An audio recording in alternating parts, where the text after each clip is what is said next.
hogy forró a serpenyő. Elég.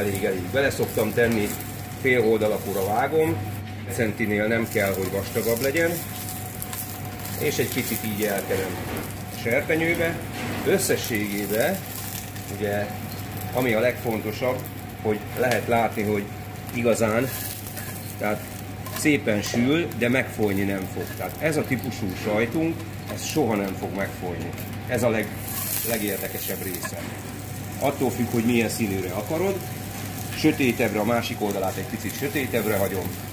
Lehet egy picit nagyobb lángot adni neki, mert összességében gyakorlatilag fél perc, egy perc között, attól függ, hogy mekkora lángon dolgoztok, fél perc, egy perc között meg is sül.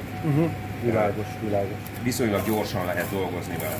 Tehát ennél jobban mondjuk nem mennék rá, és hogyha most egy picit sóval meghinted, nyilván inkább beletem én.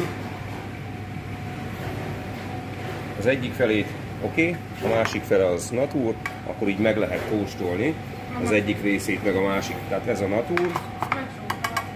Mit? Nem baj. Kibírjuk. Akkor ez mondjuk ez a sarka natur.